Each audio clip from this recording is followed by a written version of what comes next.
Have you ever felt like something inside you quietly shut down? Not because of sadness, but because you got tired of pretending that everything is fine.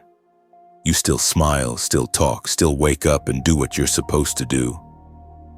But somewhere deep inside, a small part of you whispers, this isn't living. This is surviving. Carl Jung once said that depression is not just an illness, it's the soul's cry for transformation. The moment your inner world refuses to play the same role in the same story. When the body feels pain, it screams.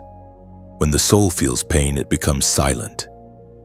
That silence, the quiet withdrawal from joy, from meaning, from yourself, is what Jung called the darkness before rebirth. And if you are here watching this, maybe that silence has already visited you. Maybe you don't even call it depression, you call it being tired, you call it, I just don't care anymore. You call it, I need to rest. But deep down, you know something sacred inside you is breaking open. Jung believed that when depression arrives, it's not the end of your story. It's the beginning of the part where the truth finally enters. He said, depression is like a woman in black. If she turns up, don't chase her away. Invite her in, offer her a seat, and listen to what she has to say. Because depression, in Jung's view, is not just emptiness. It's meaning trying to return. It's your inner self saying, something in your life no longer fits who you really are. You may have built a life that looks perfect from the outside, a good job, good people, good plans, yet something feels lifeless. The colors fade. The music you used to love sounds distant. The laughter feels rehearsed. And no matter how much you try to think positive, it doesn't reach you anymore. That's not weakness. That's the soul refusing to participate in a script that no longer tells the truth. If you've ever looked at your own reflection and felt nothing, no love, no hate, just a quiet numbness, this is not failure. This is the first sign that your old self is dissolving so something new can be born. Today we'll explore the 6 signs of depression according to Carl Jung. But before we begin, I need you to understand something vital. You are not broken. You are transforming. Every shadow, every tear, every night when you feel invisible. These are not proof that you've lost yourself. They are proof that the deeper part of you is finally demanding to be heard. Maybe right now you feel disconnected from everyone, from your friends, your work, your dreams, even your body. But listen carefully. That distance is not abandonment. It's the space your soul creates to rebuild itself. The modern world teaches us to fix, to medicate, to move on fast. But Jung teaches us to stop running, to turn inward and to let the silence speak. So for the next few minutes, allow yourself to simply be here. Forget perfection. Forget positivity. Just breathe. Because somewhere inside you, behind the noise, your unconscious is waiting patiently to show you not why you are broken, but what part of you is ready to wake up. We live in a world that labels every shadow as an illness. If you feel sad, you're told to cheer up. If you feel empty, you're told to distract yourself. And if you feel lost, you're told to fix it fast, to stay productive, to stay positive. But according to Carl Jung, depression isn't something to cure. It's something to understand. He believed that depression is not a failure of the mind, but a message from the soul. Jung said that when the soul can no longer carry the life you're forcing it to live, it slows everything down until you finally listen. In his words, the most terrifying thing is to accept oneself completely. Because to truly heal, you must face what you've been running from. Depression, in Jung's view, is not darkness for the sake of darkness. It's the beginning of light trying to break through. He compared it to the descent into the underworld, a necessary journey where your old identity dissolves so that something truer can emerge. Think about it. When you are depressed, what happens? The world feels heavier. Every movement becomes slower. You lose interest in the surface, in noise, in pleasure, in performance. Your energy retreats inward. To modern psychology, this is dysfunction. To Jung, it's a sacred withdrawal, the psyche's way of calling you back home. He said that every depression has a purpose, to reconnect you with what is real, to strip away everything that's false, and to remind you of the parts of yourself you've abandoned. May think, but why me? Why now? And Jung would answer, because the life you built no longer matches your inner truth. He saw depression as a natural reaction of the psyche when your outer life and your inner self no longer align. When you live a life that pleases everyone else but betrays your own nature, the unconscious begins to protest. At first it whispers. Small signs: fatigue, irritability, apathy. If you ignore it, the whisper becomes silence. If you still ignore it, the silence becomes a storm. That storm is depression. It is not here to destroy you, but to realign you. For Jung, this process is like alchemy, the ancient art of turning base metal into gold. Depression is the fire that melts the false parts of the self, so the pure essence of who you are can rise. He wrote, "In each of us there is another whom we do not know." Depression is how that unknown part tries to reach you. When you lose joy, it's not because life has no meaning. It's because the meaning that once sustained you has expired. Your soul is asking for something deeper. You can fight it, deny it, distract yourself endlessly, but nothing will change until you face it with honesty. So instead of asking, "How do I get rid of this?" ask, "What is this trying to show me?" Because depression, according to Carl Jung, is not the end of joy, it's the beginning of truth. And truth, when you're ready to meet it, doesn't come to destroy the false self, it comes to free it. So maybe your exhaustion isn't weakness. Maybe your lack of motivation isn't failure. Maybe, just maybe, your soul is saying, it's time to stop being who you think you should be and start becoming who you truly are. The first sign of depression, according to Carl Jung, is the loss of meaning. You wake up, you move, you speak, but none of it feels connected to anything real. The things that once gave you joy, the songs, the colors, the people, now feel like faint memories from another life. It's not that you hate them. It's that they simply don't reach you anymore. Jung believed that meaning is the oxygen of the soul. Without it, everything starts to suffocate, and when your life becomes a series of empty gestures, the psyche begins to withdraw to protect what's left of its truth. He wrote, "Man cannot stand a meaningless life." Because when life loses meaning, we start to lose the will to live it. But here's what Jung saw that others missed. The loss of meaning is not a failure. It's an invitation. Your soul is refusing to live on borrowed purpose. When you say, "I don't know why I'm doing any of this," you are already standing at the doorway of transformation. It means that the old reasons are dying, and the new ones haven't been born yet. In this in-between space, it's easy to panic. We try to fill the void with noise, goals, dopamine, distractions. We scroll, we chase, we numb ourselves, anything but silence. But Jung would say, stop. Stop trying to fill the hole. Because that hole is sacred. It's where the new self begins to grow. He compared this state to the winter of the soul. Everything looks dead, but beneath the surface, the seeds of spring are quietly forming. Depression strips away illusions. It makes the fake shine of your old life unbearable. Not to punish you, but to push you towards something authentic. The loss of meaning in Jung's eyes is a signal. It's your unconscious saying, the way you've been living is too small for who you truly are. Maybe you built a life that looks successful, a career, a partner, a routine. But deep down, you know it's built around someone else's idea of happiness. That's why you feel detached. Not because you failed, but because your soul wants to write its own definition of success. Meaning can't be forced. It can't be copied from others.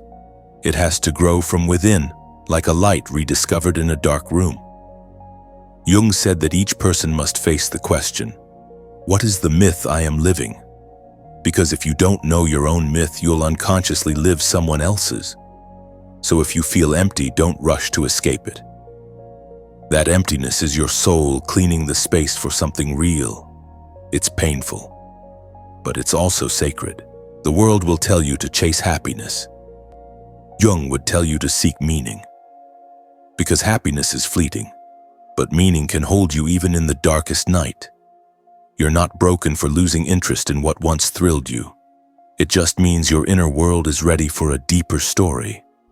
And this moment of silence, this numbness, is not the end of feeling. It's the beginning of understanding. The second sign of depression, according to Carl Jung, is the quiet inner voice you keep ignoring. You know the one. It whispers when you're alone. It asks questions you don't want to answer. It reminds you of dreams you've buried and truths you've avoided because they would change everything. You drown it out with noise, music, screens, work, conversations. But late at night, when the world goes quiet, it comes back. That voice doesn't shout. It doesn't beg. It waits. Jung called this voice the voice of the self. Not the ego that wants control, but the deeper part of you that wants truth. He said, "Until you make the unconscious conscious, it will direct your life, and you will call it fate." Depression begins when this voice has been ignored for too long. It's the psyche's way of saying, "I can't live like this anymore." You may not even realize how long you've been silencing yourself. Each time you said yes when you meant no, each time you stayed silent when your soul wanted to speak. You pushed that voice deeper underground. But the soul can only stay silent for so long. Eventually, it speaks through symptoms. Fatigue, disconnection, sadness, anxiety. These are not random defects. They are messages written in emotion. Jung compared it to a dream trying to wake you up. The more you ignore it, the louder it becomes. Depression, he said, is not the darkness itself. It's the moment your inner light refuses to be ignored any longer. Maybe your inner voice has been telling you, "This job is killing your spirit. This relationship no longer fits. This version of you isn't real anymore." But the ego resists. It says, "No, I can't change now. I have responsibilities. I must keep everything stable." And so the war begins, between the life you show the world and the life your soul actually wants. Depression appears in that gap, the space between your outer mask and your inner truth. That's why no amount of positivity can fix it. You can't heal by pretending. You heal by listening. And listening takes courage. It means turning off the world for a moment and letting your own heart speak. Even if it says things that scare you. Maybe it tells you that you're unhappy. Maybe it admits that you feel trapped.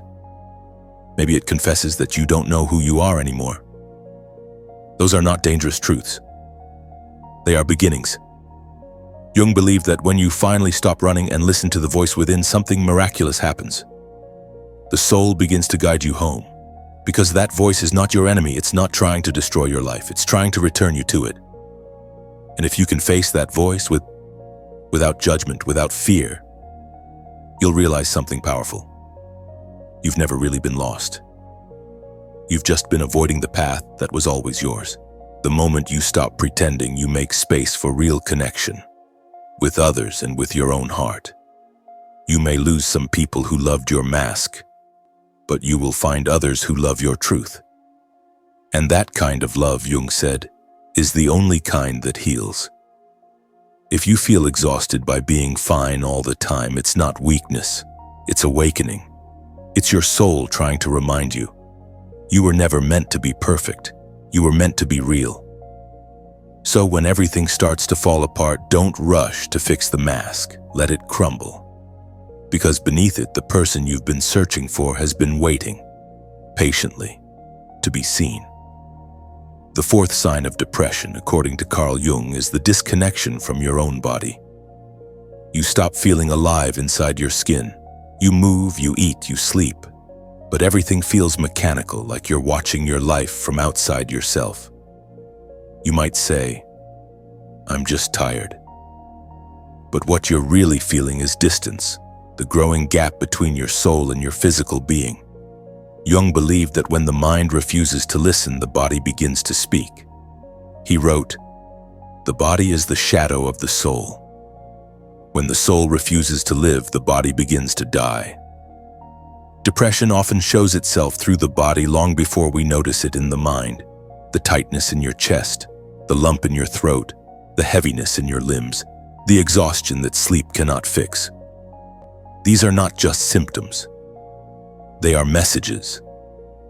Your body is saying what your mouth cannot. It's crying in a language you've forgotten how to understand. In the modern world, we live mostly in our heads. We analyze, plan, scroll, and think. But we rarely feel. We've become disconnected from the very vessel that carries us through life.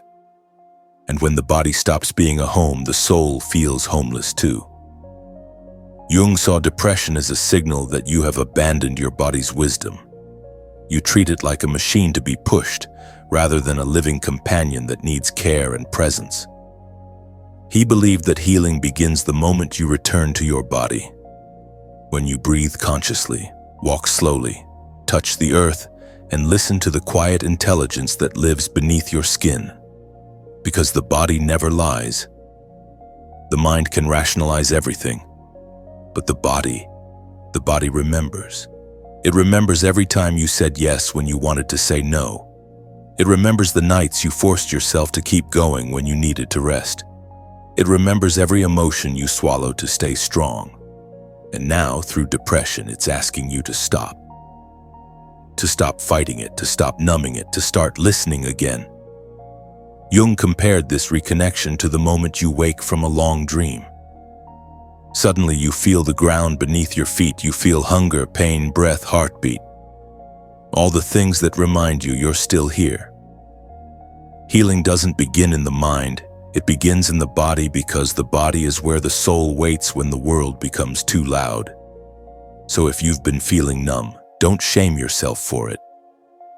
The numbness is your body's way of saying, I've been carrying too much. Place your hand on your heart, take a breath. That rhythm, that quiet pulse, is proof that you are still alive, even if you don't feel like it right now. And that is where healing begins. Not in thinking your way out of pain, but in feeling your way back to life. The fifth sign of depression, according to Carl Jung, is the fear of stillness. You can't sit in silence anymore. The moment things get quiet, you reach for your phone, your music, your work, your thoughts. Anything to fill the space. Because silence feels dangerous. It feels like if you stop moving, something inside you will catch up. Jung believed that this constant running, or this endless distraction, is one of the deepest forms of modern suffering. He said that the soul speaks in whispers and silence is its native language. But most of us are too terrified to listen. We scroll until our eyes ache. We talk without saying anything. We keep busy because the alternative, sitting alone with ourselves, feels unbearable. But Jung would tell you, the thing you fear in the silence is not the darkness, it's the truth. He believed that depression often appears when the outer noise becomes louder than the inner voice. We become strangers to ourselves, addicted to motion, allergic to stillness. You might say, I just hate being alone. But the truth is, you're not afraid of loneliness. You're afraid of what loneliness reveals. Stillness strips away distractions. It holds up a mirror and says, look at your pain, look at your longing. Look at everything you've been avoiding, and yes, it hurts, because it shows you what needs healing. Jung compared this to a descent into the underworld, a mythic journey every human must take. He said that without confronting our own depths, we stay trapped on the surface of life, forever busy, forever unfulfilled. Depression invites you to stop escaping, to stop pretending, to stop building noise around the emptiness. Because beneath the stillness lies something ancient and sacred. The part of you that remembers who you really are. It's not in the scrolling. It's not in the distractions. It's in the quiet moments when you finally listen to the heartbeat of your soul. At first, the silence will scare you. It will feel like a void, like nothing is there. But if you stay a little longer, you'll realize the void isn't empty. It's full of everything you've been missing. Jung said that true healing doesn't come from adding more. It comes from allowing yourself to be still enough for the truth to emerge. Stillness is not your enemy, it's your invitation. It's the space where pain turns into wisdom and where the noise of the world finally fades so you can hear the music of your own being. So if you feel lost, don't fill the silence. Enter it. Because in that quiet you'll find that what you were running from was never meant to be feared. It was meant to be understood. The sixth sign of depression, according to Carl Jung, is the death before rebirth. Every deep depression feels like a kind of dying, the death of joy, of passion, of meaning. But Jung saw it differently. He believed that what's dying is not your life, but your old identity, the version of you that could no longer hold the truth. He wrote, "There is no birth of consciousness without pain." And in that one sentence, he revealed the secret that so many miss. Depression is not destruction. It's transformation. Think about winter. Everything looks dead. The trees are bare, the ground is cold, the sky feels endless. But beneath the soil, life is still there.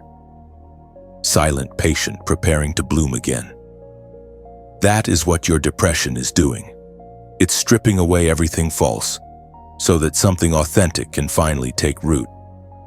You might feel empty, but that emptiness is fertile. It's the soil in which your real self begins to grow. Jung compared this process to the alchemical stage of nigredo, the blackening, the burning away of impurities. It's dark, it's lonely, and it feels endless. But it's the only path to the gold of the soul. He said that the goal of life is not happiness but wholeness. And wholeness includes the dark. It includes every wound, every mistake, every part of you you've tried to hide. Depression, in Jung's view, is the soul's way of saying, stop trying to be light. Become whole. Because when you finally accept the darkness, it stops controlling you. You integrate it. And from that integration, new life emerges. You are not the same person who entered this storm. You are being reshaped. Softened by pain, deepened by reflection, and awakened to the truth of your own existence. One day, you'll look back and realize, you didn't lose yourself here. You met yourself for the first time. So if you are in that dark night now, don't rush to escape it. Don't label it as failure. Stay. Listen. Because this darkness is not your enemy, it is your initiation. Every great transformation in life requires a kind of death. The death of illusions, the death of pretending, the death of who you thought you were. And after that death, there is a stillness, a sacred silence. Then slowly, life begins to return. Not the old life, but a new one. A life that finally belongs to you. Jung said that depression is the way the soul takes when it needs to renew itself. So let it renew you. Let it rebuild you. You are not broken. You are being rebuilt. And maybe, just maybe, this is not the end of your story, but the moment your soul finally decided to begin again.